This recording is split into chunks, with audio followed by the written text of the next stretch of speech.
तो good morning या कहूँ good evening everyone, you are welcome to my YouTube channel. आज हम एक नई स्टोरी देखने जा रहे हैं जिसका जॉनर है ड्रामा एंड हिस्टोरिकल रोमांस। ज़्यादा देर ना करते हुए इसे शुरू करते हैं, सो लेट्स बिगिन। एक घोड़ा गाड़ी में दो लड़कियां बैठी होती हैं। उनमें से एक बोलती है, तुम इस बार कोई सीन मत क्रिएट करना एलिस, क्या तुम्हें समझ आया? दूसरी लड़की कहती है, लेकिन पिछली पार्टी एकदम बेकार थी, इसमें मैं क्या करूं? इस ब्लॉन्ड हेयर वाली लड़की का नाम एलिस वर्डियर है। एलिस बोलती है, और मुझे क्या पता था कि शराब के कुछ गिलास ही मुझे मतवाला बना देंगे। खैर, मुझे यकीन है कि इस बार ये ज़्यादा मस्त और मज़ेदार होगा। तुम मेरी बात से सहमत हो ना क्लोए? पहली लड़की बोलती है, मैं इसमें ईमानदार हूँ। इस लड़की का नाम क्लोए वर्डियर होता है और ये लड़की एलिस की बड़ी बहन है। क्लोए वर्डियर हमारी स्टोरी की मेन फीमेल लीड है। क्लोए एलिस को इस बार मैनर्स में रहने को बोलती है। क्लोए कहती है, ये बॉल पार्टी ड्यूक थी से होस्ट कर रहे हैं, तुम्हें अपने लिए बिलीवेबल साथी ढूंढना होगा एलिस। एलिस उसे बीच में रोककर कहती है, हाँ मुझे पता है कि मेरी ये एंगेजमेंट ही इकलौती ऐसी चीज है जो हमारे परिवार को कर्ज में डूबने से बचा सकती है। इसके बावजूद मुझे हमेशा से ही किसी ऐसे इंसान को पाने की चाह थी जो मुझे उड़ा कर ले जाए।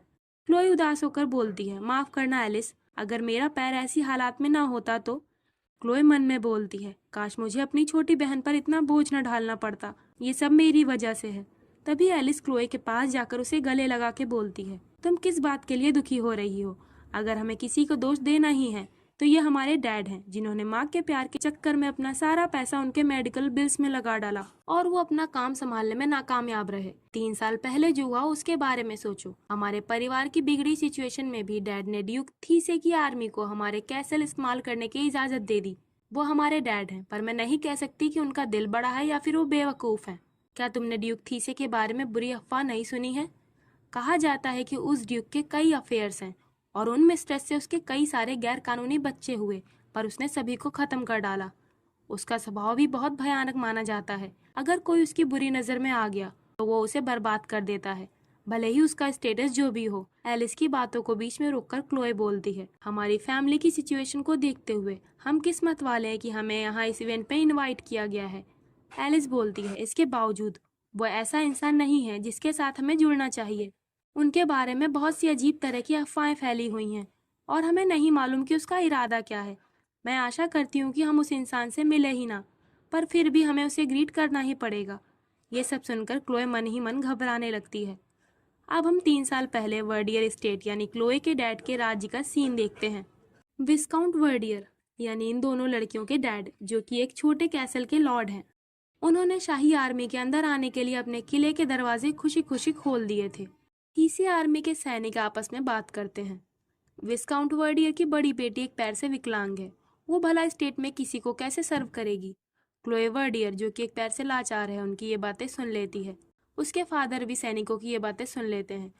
क्लोए आर्मी के दूसरे घायल सैनिकों की मदद कर रही होती है। अब क्लोए अपने कमरे में आ जाती है। एक अटेंडेंट आकर उसे बताता है, आपके फादर ने कहा है कि आप उन घायल सैनिकों की मदद करने के लिए ना जाएं। यहाँ के सर्वेंट्स उन्हें देख लेंगे। क्लोए कहती है, ठीक है, मैं समझ गई। वो सोचती है, क्या मैंने डैड को चिंता में डाल दिया? फिर भी मैं उन सैनिकों के दर्द को समझ सकती हूँ। मुझे हमेशा ये सिखाया गया है कि गरीब और लाचार लोगों की मदद करना नोबल्स की ड्यूटी है। क्लोए खिड़की से बाहर झांक रही होती है। तभी बाहर सभी सैनिक अपने कमांडर को सल्यूट कर रहे होते हैं। उनका कमांडर बोलता है, आज मुझे अपने पिता के गुजर जाने की खबर मिली। दुश्मनों ने उनका सर कलम कर दिया। कमांडर एक सैनिक से पूछता है, क्या तुम्हारी घर वापस जाने की इच्छा है?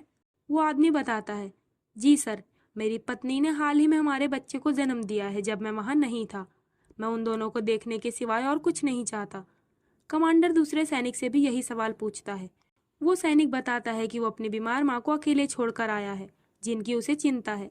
ये सुनकर क्लोए सोचती है, मैं इन लोगों की आवाज में दुख को महसूस कर सकती हूँ। कमांडर सभी से कहता है, जैसा कि तुम सब देख ही सकते हो, हमारे पास ऐसे अनगिनत कारण हैं कि क्यों हमें इस जंग को खत्म करके अपने घर वापस लौटना है। मैं अपने पिता को आखिरी बार देख तक नहीं पाया, उनका अंतिम संस्कार तो दूर की बात है। फिर भी हमें ये याद रखना चाहिए कि जंग ईश्वर की मर्जी से हारा या जीता नहीं जाता है। यही वजह है कि मैं पीछे हटने से इनकार कर रहा हूँ। मैं अपनी आर्मी को जीत की ओर ले जाने के लिए अपनी पूरी ताकत का इस्तेमाल करूंगा। आखिर ये थीसे हाउस की इज्जत और ऑनर की बात है। तो ये ब्लॉन्ड बालों वाला आदमी ही थीसे का ड्यूक डैमियन अर्नेस्ट वन थीसे है, जो कि इस कहानी का मेन मेल लीड है। क्लोए खिड़की से उसे देख रही होती है। ड्यूक डैमियन सभी से कहता है, अब ये तुम सब पर निर्भर है कि तुम मेरे अंदर की निराशा और चाह को काम में बदलोगे। क्लोए उसे देखकर एक्साइटेड होकर सोचती है, इस इंसान ने तो एक पल में सैनिकों का हौसला बढ़ा दिया। ये तो जितना मैंने सोचा था उससे कहीं ज्यादा ग्रेट है। तभी ड्यूक डैमियन की नजर खिड़की पर पड़ती है जहाँ से क्लोए उसे ही देख रही होती है। उसे अपनी ओर देखते हुए क्लोए तुरंत खिड़की से हट जाती है।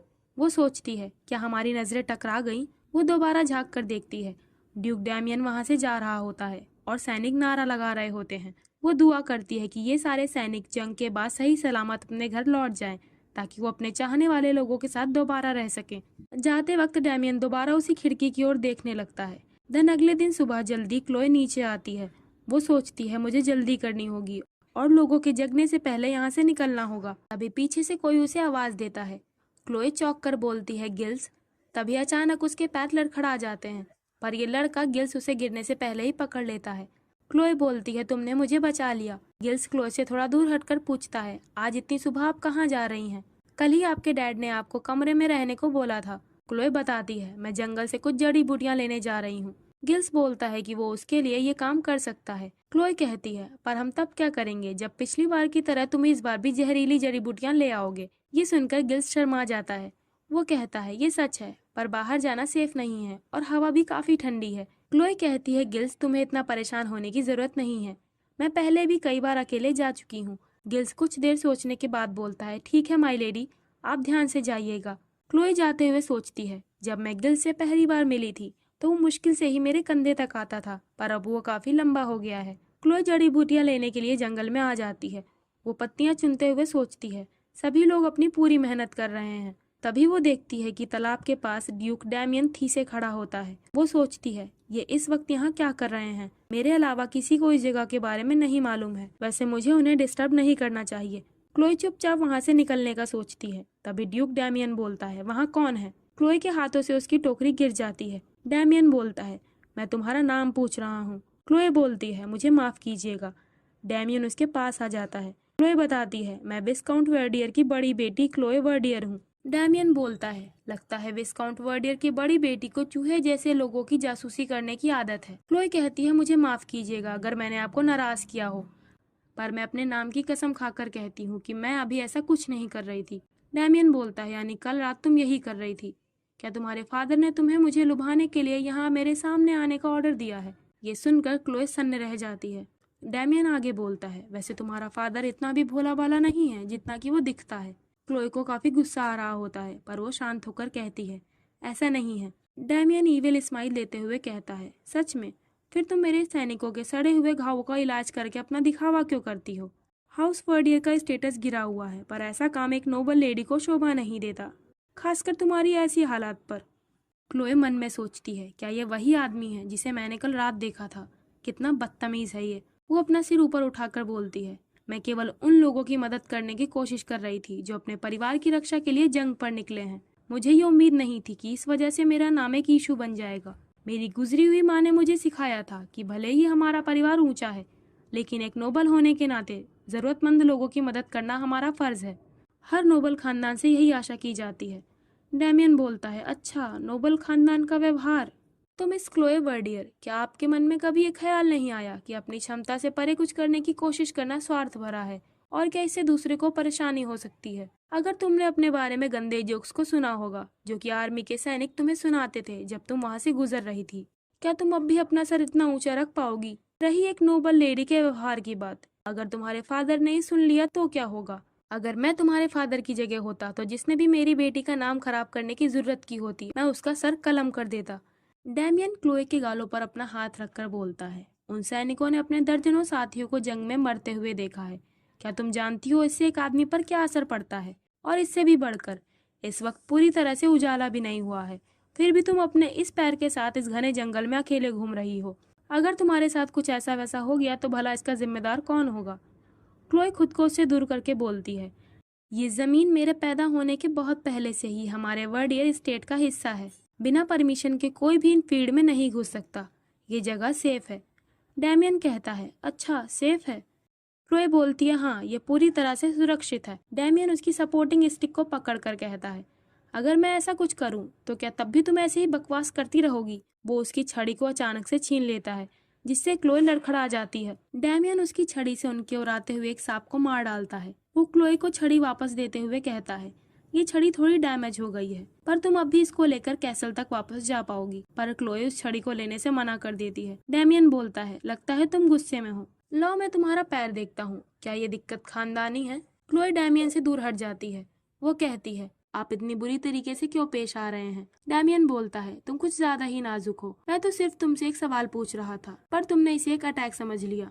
अपने इमोशंस को खुद पर हावी होने देने से केवल तुम्हें हार मिलेगी लेडी क्लोए।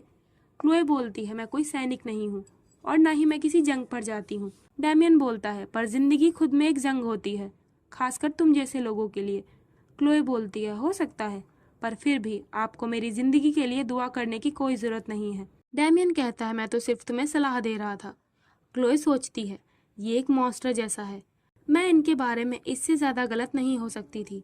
वो डैमियन से कहती है, सम्मान के साथ मैं आपसे 2 बातें कहना चाहूंगी। पहली ये कि आपने मेरी जो छड़ी डैमेज की है, मुझे इसकी जगह नई छड़ी चाहिए। डैमियन बोलता है, ठीक है, मैं जंग से वापस आते ही लकड़हारे से बात करूंगा। क्लोए बोलती है, नहीं, मैं अपने राज्य पर उगने वाले बर्च के पेड़ों से बनी छड़ी ही चाहती हूँ। डैमियन बोलता है, क्या? क्लोए कहती है, मैंने कल आपको कहते हुए सुना था कि आप ये जंग जीत कर लौटेंगे। डैमियन अपनी ईविल स्माइल करते हुए पूछता है, और क्या? क्लोए बोलती है, जब ये सब खत्म होने के बाद आप अपने थीसे स्टेट में वापस चले जाएं तो मैं चाहती हूँ। तभी डैमियन क्लोए के नजदीक आ जाता है। वो बोलता है, माय लेडी, क्या हो अगर मैं तुम्हें कुछ और भी बेहतर दूं? लगता है तुम्हारे फादर जरूर कुछ ज्यादा ही चाहते हैं। क्लोए उसे हटाकर कहती है, अगर मेरे पिताजी ने कभी आपके सामने अपनी बेटियों की तारीफ की हो तो ये सिर्फ उनके हमारी और पवित्र प्यार के कारण होगा। हालांकि वो अपनी दोनों बेटियों से बहुत प्यार करते हैं, पर वो ये भी कभी नहीं भूलेंगे कि हाउस वर्डियर आपके थीसे हाउस से रैंक में काफी नीचे है। आप अकेले ऐसे इंसान नहीं हैं जो किसी विकलांग लेडी के साथ रिश्ता नहीं जोड़ना चाहते। सभी आदमी इस तरह के होते हैं। डैमियन बोलता है, तुम खुद की बेइज्जती को अपने डायरी के लिए बचा कर रखो। क्लोए वहां से जाते हुए कहती है, जब बात सच की होती है तो इसमें कोई बेइज्जती नहीं होती। मैं एक बात साफ कर देना चाहूंगी, भले ही आप मुझ पर दया खाने के लिए आजाद हैं, पर आपको ये मानने का कोई अधिकार नहीं है कि मैं दुखी हूँ या फिर मेरी जिंदगी एक जंग है। डैमियन पूछता है, यानी तुम ऐसे जीने से खुश हो? पर तुम्हारी जिंदगी कभी नहीं बदलेगी। क्लोए कहती है, हाँ, मैं इससे खुश हूँ। मेरी जन्मभूमि पर एक बिना बदलने वाली जिंदगी में शांति से अपने दिन गुजारना, यही मेरे लिए खुशी है। अब क्लोए सोचती है, लेकिन मुझे याद नहीं कि ड्यूक थीसे से मुलाकात के बाद मैं जंगल से महल कैसे पहुंची। मुझे केवल इतना याद रहा कि सुबह की ठंडी हवा ने मुझे उस जंगल में देखे गए सांप की तरह घेर रखा था। अब 3 साल बाद प्रेजेंट टाइम में क्लोए और उसकी बहन ड्यूक डैमियन थीसे की बॉल पार्टी में आ जाते हैं। एलिस बोलती है, मैं अभी से थक गई हूँ। उसी वक्त एक आदमी आकर उन्हें ग्रीट करता है। इस आदमी का नाम लॉर्ड कॉर्मियर होता है। कॉर्मियर एलिस को उसके साथ डांस करने के लिए इनवाइट करता है। एलिस कॉर्मियर को अपनी बड़ी बहन क्लोए से इंट्रोड्यूस करवाती है। ये लड़का एलिस का फियांसे होता है। वो क्लोए के साथ डांस करने के लिए पूछने चलता है। तभी वो क्लोए के हाथों में सपोर्टिंग स्टिक देखकर चुप हो जाता है। क्लोए हंसकर कहती है, खूबसूरत लोगों को डांस करता हुआ देखना भी अपने आप में ही मजेदार होता है। एलिस और कॉर्मियर साथ में डांस करने लगते हैं। उन्हें देखते हुए क्लोए सोचती है, लगता है सभी लोग उस बात को भूल गए हैं जब पिछली बार बॉल पार्टी में एलिस ने सीन क्रिएट किया था। काउंट कॉर्मियर एलिस के लिए परफेक्ट हैं। मैंने कभी भी उनके बारे में किसी को बुरा कहते हुए नहीं सुना है। मुझे इस बात की खुशी है, पर क्या मुझे इसके लिए ड्यूक डैमियन का शुक्रिया अदा करना चाहिए? अगर पॉसिबल हुआ तो मैं उन्हें अवॉइड करना चाहूंगी, पर आखिर उन्होंने हमें यहाँ इन्वाइट ही क्यों किया है? क्या ये हमारे फादर की मदद की वजह से है जो उन्होंने 3 साल पहले की थी? पर ड्यूक थीसे किसी का एहसान मानने वाले लोगों में से नहीं है। काश वो पूरी तरह से भूल गए हों कि मैं कौन हूँ। तभी ड्यूक डैमियन वहाँ आ जाता है। सभी लोग उसकी ओर देखने लगते हैं। वो क्लोए के पास आकर खड़ा हो जाता है। क्लोए अपना सिर झुकाकर उसे ग्रीट करती है। डैमियन कहता है, काफी दिन गुजर गए लेडी क्लोए वर्डियर। मैं आपके पिता विस्काउंट का 3 साल पहले की गई मदद के लिए बहुत आभारी हूँ। मैं पर्सनली उन्हें शुक्रिया अदा करना चाहता था, पर मैं बहुत बिजी था। मेरा ये इनविटेशन एक्सेप्ट करने के लिए आपका शुक्रिया। क्लोए अभी भी सिर नीचे झुकाकर बोलती है, यहाँ आना मेरे लिए सम्मान की बात है, योर ग्रेस। ड्यूक डैमियन उसकी छड़ी की ओर देखता है। वो क्लोए की ओर अपना हाथ बढ़ाकर बोलता है, क्या मैं आपके साथ में डांस कर सकता हूँ? ये सुनकर क्लोए हैरान रह जाती है। वहाँ के लोग आपस में बात कर रहे होते हैं। ये ड्यूक क्या कर रहे हैं? क्या उन्होंने उस लड़की की छड़ी को नहीं देखा जरूर उस लड़की ने थीसे हाउस को नाराज करने के लिए कुछ किया है, तभी ड्यूक ऐसा बर्ताव कर रहे हैं। क्लोए सोचती है, ये आदमी बिल्कुल भी नहीं बदला। वो बोलती है, मुझे माफ कीजिएगा, मैं आपकी डांस पार्टनर बनने के लायक नहीं हूँ। डैमियन कहता है, क्या आप मुझे ड्यूक थीसे को मना कर रही हैं? मैं आपके साथ डांस करना बहुत पसंद करूंगा। तभी पीछे से किसी लड़के की आवाज आती है, डैमियन, क्या तुम फिर से किसी इनोसेंट लड़की को परेशान कर रहे हो? क्या तुम्हें दिख नहीं रहा कि वो बेचारी लड़की फूट फूट कर रोने वाली है? तो ये आदमी स्वातन राज का पहला राजकुमार और डैमियन थीसे का कजन होता है। इसका नाम जोहानिस है। वो उन दोनों के पास आकर डैमियन से बोलता है, उसने पहले ही तुम्हारा डांस करने का प्रपोजल ठुकरा दिया है। क्या जंग में ज्यादा वक्त बिताने की वजह से तुम अपने मैनर्स भूल गए हो डैमियन? इस पर डैमियन बोलता है, किसी खूबसूरत लेडी को डांस करने के लिए पूछना, मेरे हिसाब से इसमें किसी मैनर्स का उल्लंघन नहीं हुआ है, और ये मोहतरमा इतनी आसानी से रोने वालों में से नहीं है। जोहानिस आह भरकर क्लोए से कहता है, मैं अपने असभ्य कजिन की ओर से तुमसे माफी मांगता हूँ। क्लोए कहती है, नहीं, कोई बात नहीं। मेरा मानना है कि ड्यूक को चिंता होगी कि कहीं मैं अपनी हालत की वजह से यहीं खड़ी न रह जाऊं। प्रिंस जोहानिस क्लोए के करीब जाकर उससे उसका नाम पूछने लगता है। क्लोए उसे अपना परिचय देती है। प्रिंस जोहानिस क्लोए के कंधे पर हाथ रखकर बोलता है, हाउस वर्डियर, मैं तुम्हारे पिता विस्काउंट से मिलना चाहूंगा। मैं उस आदमी से बहुत इम्प्रेस हुआ जिसने अपनी खूबसूरत बेटी को इतना बोल्ड बनाया है। क्लोए झुककर कहती है, मुझे माफ कीजिएगा, मैं यहाँ अपने पिता नहीं बल्कि अपनी छोटी बहन के साथ आई हूँ। तभी उसे याद आता है कि उसने काफी देर से एलिस को नहीं देखा। प्रिंस जोहानस वहां से जाते हुए कहता है, ठीक है, मैं तुमसे बाद में मिलता हूँ। जोहानस को क्लोए से बात करते हुआ देखकर डैमियन का फेस सीरियस हो गया होता है। क्लोए एलिस को लेकर बहुत चिंता करने लगती है कि आखिर वो कहाँ चली गई, कहीं वो दोबारा से कोई परेशानी न खड़ी कर दे। डैमियन क्लोए से पूछता है, तुम्हारी बहन कहाँ चली गई? क्लोए हिचकिचाकर बोलती है, ये बॉलरूम काफी बड़ा है, इसीलिए वो मुझे दिख नहीं रही। अगर आप जाने को कहे तो मैं उसे ढूंढने जाना चाहती हूँ। डैमियन उसके करीब आकर बोलता है, लेडी वर्डियर, क्या तुम्हें हमारे एग्रीमेंट के बारे में याद है? वो हमारा छड़ी वाला एग्रीमेंट। तुम चिंता ना करो, वो तुम्हें जल्द ही मिल जाएगी। वो क्लोए की छड़ी छीन कर कहता है, तो तुमने नई ले ली हाँ? क्लोए सोचती है, सच में इस आदमी को झेलना बहुत मुश्किल है। डैमियन स्माइल करते हुए कहता है, लगता है तुम अपनी बहन को ढूंढने के लिए बहुत बेचैन हो, पर अफसोस तुम मुझ पर गुस्सा नहीं कर पा रही हो। वो क्लोए की ओर अपना हाथ बढ़ाकर कहता है, चलो, अगर एलिस दोबारा से नशे में धुत हो गई तो ये अच्छा नहीं होगा। जैसा कि तुमने कहा, ये हॉल बहुत बड़ा है, तो मैं गाइड बनकर तुम्हारे साथ में चलता हूँ। वो डैमियन के साथ एलिस को ढूंढने जाने लगती है। डैमियन बोलता है, लगता है तुमने खुद चलने की काफी प्रैक्टिस की है। क्लोए के पैर कांप रहे होते हैं। डैमियन कहता है, ये बहुत दर्दनाक रहा होगा।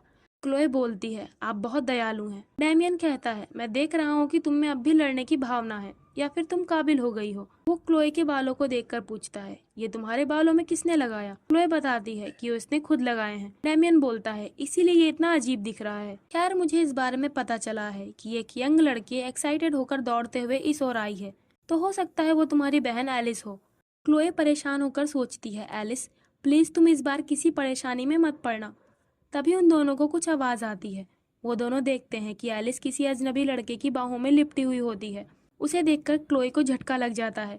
एलिस उस अजनबी लड़के को खुद से दूर हटाते हुए कहती है, चले जाओ एडी, अगर उन्होंने तुम्हें पकड़ लिया तो वो तुम्हें मार डालेंगे। वो लड़का बोलता है, मुझे यहाँ ऐसे मरने पर खुशी होगी। उस लड़के का नाम सुनकर क्लोए को याद आता है जब एलिस एक देहाती लड़के के बारे में एक्साइटेड होकर बात कर रही थी। क्लोए परेशान होकर सोचती है, क्या ये दोनों एक दूसरे से मिल रहे थे? डैमियन क्लोए से कहता है, क्या तुम ठीक हो? वो डैमियन से इस सब के लिए माफी मांगती है। एलिस क्लोए से कहती है, वो एडी अचानक से यहाँ पर आ गया, मैं भी हैरान हो गई थी।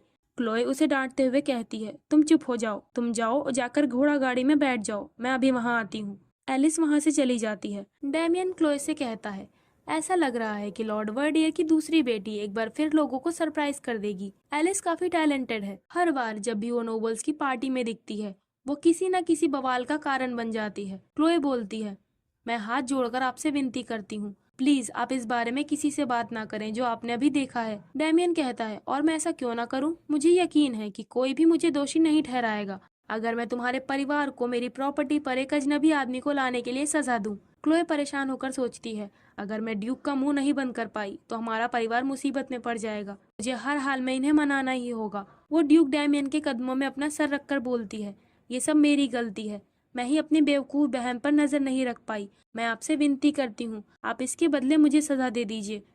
मैं अपने घुटनों पर आकर आपसे विनती कर रही हूँ। डैमियन बोलता है, क्या हो अगर मैं इसके लिए मना कर दूं, तब तुम क्या करोगी? क्लोए बहुत टेंशन में आ जाती है। वो सोचती है मुझे अपने परिवार, अपने पिता और एलिस को बचाना होगा।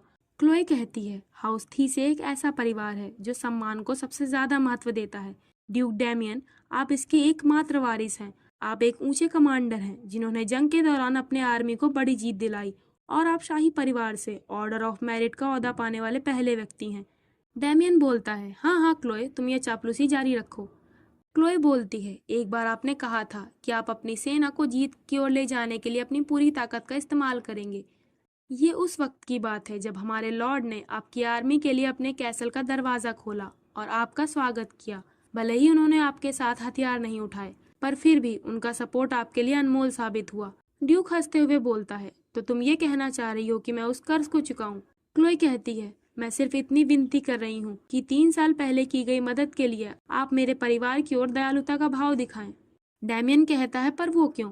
मैंने पहले ही तुम्हें और तुम्हारी बहन को यहाँ स्टेट के सबसे बड़े नोबल परिवार में इनवाइट करके वो एहसान चुका दिया है ना?